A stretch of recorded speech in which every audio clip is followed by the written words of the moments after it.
انا بجد بقى مش طايقه. انا عايز اقابل الشخص ده واقول له ليه انت ما عملت كده. اكلتهاش يعني من النوتيلا؟ انا عندي حساسيه اصلا من النوتيلا. انت بالنسبه لك الكنافه ايه احلى حاجه؟ البيزك القديمه اللي في النص قشطه دي، اللي بالكريمه وبيتحط عليها شويه عسل كده ويكون لسه طالعه سخنه معموله هوم ميد.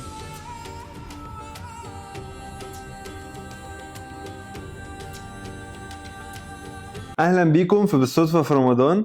معاكم مازن وانا سعيد. رمضان يعني كنافه، بس حد فيكم سأل نفسه قبل كده الكنافه دي بدأت منين؟ واهم حاجه مين اول واحد حط عليها نوتيلا؟ انا بجد بقى مش طايقه. انا عايز اقابل الشخص ده واقول له ليه انت ما عملت كده. اكلتهاش يعني من النوتيلا؟ انا عندي حساسيه اصلا من النوتيلا. انت بس على فكره دقتها، معصوب. جازفت بصحتي ودقتها. يو كان تيست كنافه. هو انت مش حاسس بطعم. انا بحس ان انت لو حطيت نوتيلا على اي حاجه طب بالمانجا؟ مش هتبقى حاسس بطعم حاجه غير طب النوتيلا. بالمانجا؟ حلوه. ماشي.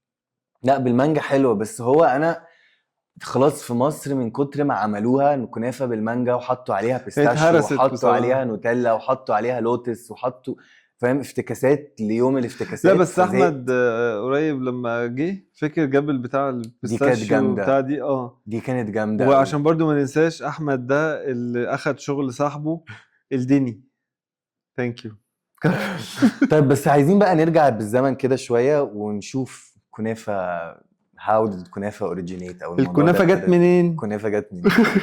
الكنافه اصلها فاطمي، وبيتقال انها ظهرت لاول مره في مصر في العصر الفاطمي عشان تزود طاقه للحاكم الموازي لدين الله اثناء الصيام. يعني كانت اكله الملوك، بس احنا اللي بنقول عليها شعبيه. كانت في اي بي كانت حاجه زمان. في اي بي كده، هو مش اي أيوه. حد ياكلها، انت واو. فاهم. وبعديها بقت عاده رمضانيه وانتشرت في بلاد الشام والخليج، وكل بلد بقت بتعملها بطريقه مختلفه. انت بالنسبه لك الكنافه ايه احلى حاجه؟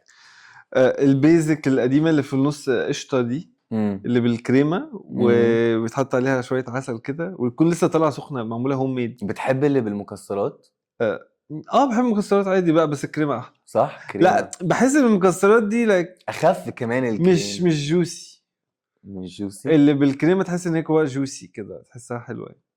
اي لايك ات مور، بحبها اكتر يعني. مش الف هنا وشفا. هي بريفرنسز، انت طبعا. اللي قلت بتحب انهي واحده. انا زيك على فكره، بحبها بالكريمة؟ بالكريمه، بالمهلبيه، بالقشطه يعني. دي احسن بكتير طبعا.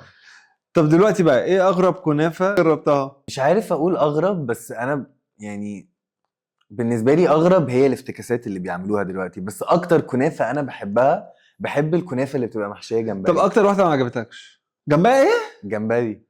لا ايه، لا سوري، لا نو. ايه ثانيه، انت انت اكلتها؟ بتاكلها وبتعجبك؟ الفرايد. آه. دي بحبها، اوكي ماشي. دي ماشي، بس دي ما تحسهاش ان هي ديزرت. انا بتكلم ديزرت وايز. لا ديزرت وايز بالنسبه لي كنافه هي مهلبيه. لا ماشي حتى يعني بالنسبه لي مهلبيه مش كريمه او قشطه. لا اوكي. دي بقى ده انا بحبها كده قوي. لا بس التانية دي اتخضيتني لما قلت جمبري، قلت لك لا هلو. ما بس هي دماغي رايحه في الديزرت دلوقتي. لا ده. طب بتحب الكنافه اللي هم عارفهم اللي بيبقوا مدورين دول صغيرين؟ اسمها اساور. دي ياما وقفت في طوابير تسبس والحاجات دي.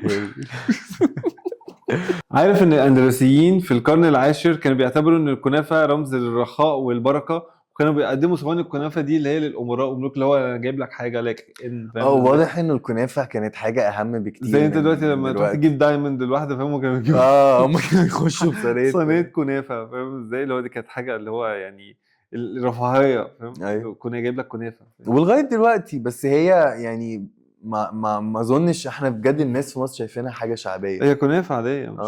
كملوا معانا الحكايات الرمضانيه واستنونا بكره في موضوع جديد ومعلومه جديده. لحد ما نشوفكم، خليكم بخير، خليكم بتضحكوا وستي يو وسبسكرايب. قلتها لك المره دي اهو.